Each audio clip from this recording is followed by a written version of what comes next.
not very good focus and stuff like that. You'll notice that the focus starts to get a little bit better in a moment. It's where I actually realised the autofocus was actually turned off.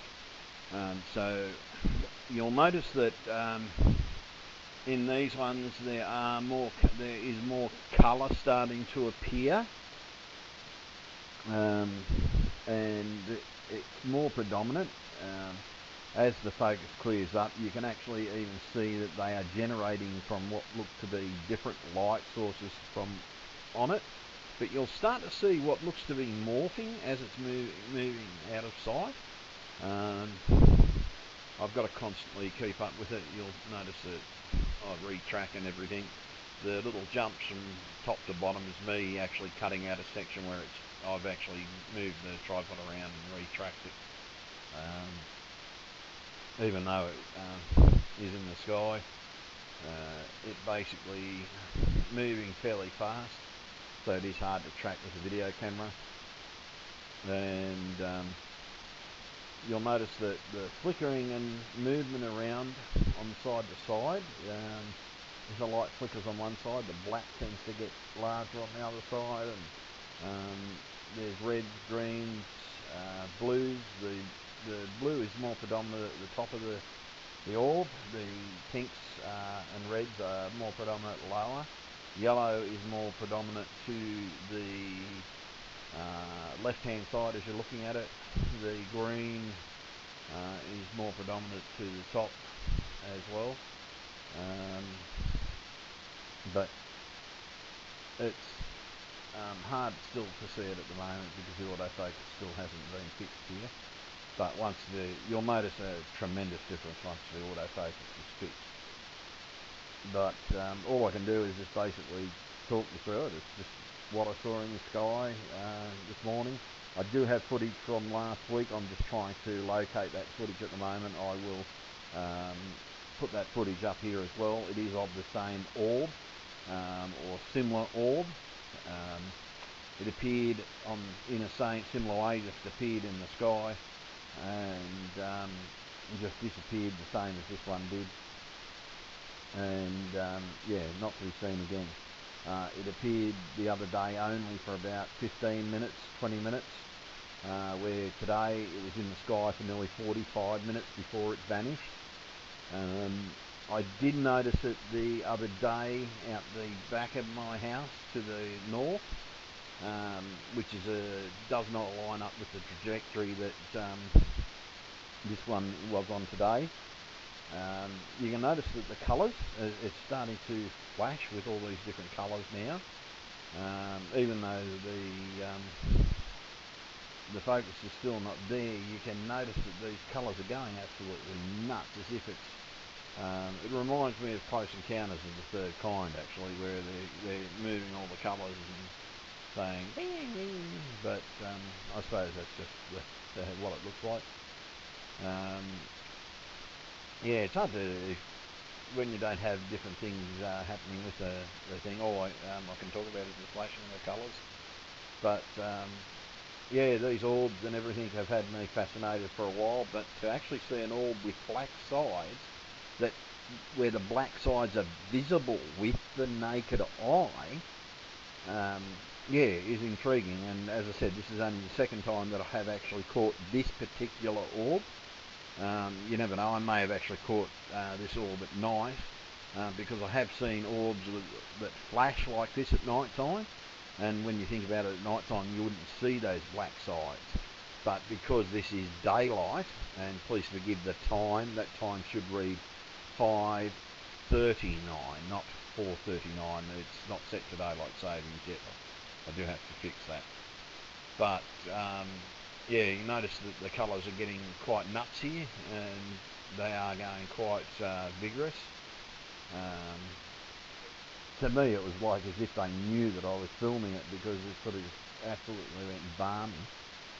And I think in a second that I realised that the autofocus is not on, and I do actually turn it back on in this.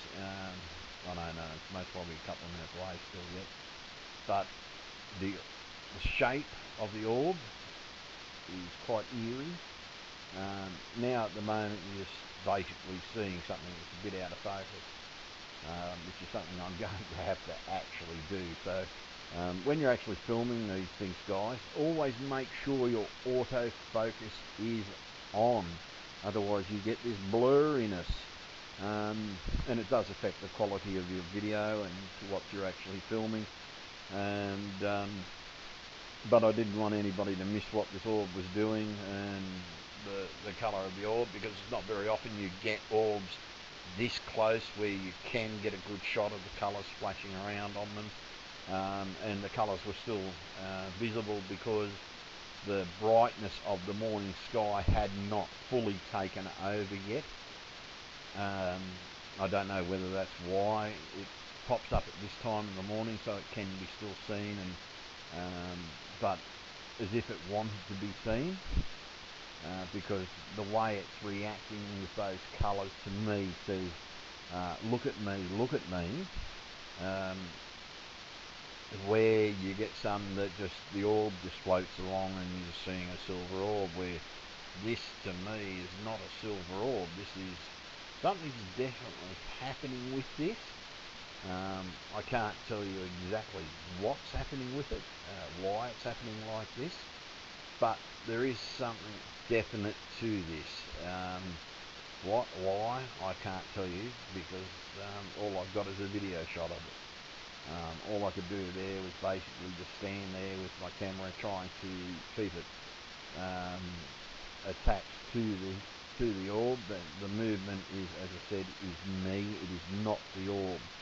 There were a couple of sharp movements, but I did actually cut those out because they're in a section where it just basically looked like I may have actually picked the tripod, but they were actually of it. But so people can't say it was me kicking the tripod, I've left it out.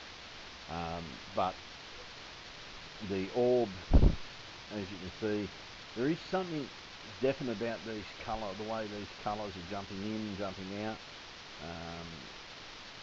Sometimes they're all there, but as you can see now, it's like just one colour happening, and another colour, then another colour. At the moment, as you can see, it's jumping between blue and green. Yet before, the reds and everything were there, so it's not something that if it was a star, you'd know it would be. You know what stars look like, you can tell. They definitely don't look like this. But actually, I think this is. You can start to see it's actually morphing here. I did notice the morphing starting to happen, and then basically we're getting very, very close to the actual true morph of it, because in the section after there was a bright flash, as you can see here. There was the bright flash, it just basically just flashed me. I don't know whether it was the sun just popping out, but I don't think it was the sun, because I was focused on the orb when it happened, and it was as if I lost the orb all of a sudden. But any second now you'll actually see its true shape. There it is, folks, a saucer shape, and it held it, and as you can see there, it's actually holding that shape, and it's, as you can see, it folds back into the orb. It's not me. There's no trickery there. As you can see, it truly was the orb itself. It does one more just before it disappears. It blows out into another shape. You'll see a bright flash again any second, and then it comes back into a weird little shape, and then it just disappears. It just vanished as quick as it came. Here it goes. It's about the bright flash any second again. So as you can see, the orb's actually changed at the moment. It's quite weird. It's sort of more to, as if it's sort of doing something with itself, as if it is morphing, because you can't see the colours anymore. There goes the flash there, and it's almost ready to disappear, because it makes one more movement, I think, with the, yep, there we go. Did you notice, there it is. It goes into the saucer shape, then it comes back to the orb, and any second now it's just going to poof, disappear. And that was the last I saw of it, because it just did all the movement. Whatever it did, it was so fast that I didn't even catch it. And basically then when I tried to reacquire, it just wasn't there. You can see me searching for it, but the orb was just no longer in the sky. And yeah, no matter how hard I tried to locate it, and with the sun coming up as well. Yep, there it goes. Oh, hang on. I think this is a bit where it just vanishes, goes, and goes, gone. Any second now. There it goes. Huh? That was one. That movement was not me. That was the orb itself going. I've jumped out to try and focus on it. As you can see, the orb is no longer in the sky. It had actually vanished. Not the whole thing as it's moving out of sight. I've got to constantly keep up with it. You'll notice that I retrack and everything. The little jumps from top to bottom is me actually cutting out a section where I've actually moved the tripod around and retracked it. Even though it is in the sky, it basically moving. It's more predominant. As the focus clears up, you can actually even see that they are generating from what look to be different light sources from on it. But you'll start to see what looks to be more. So you'll notice that in these ones there is more colour starting to appear, and not very good focus and stuff like that. You'll notice that the focus starts to get a little bit better in a moment. It's where I actually realised the autofocus was actually turned off.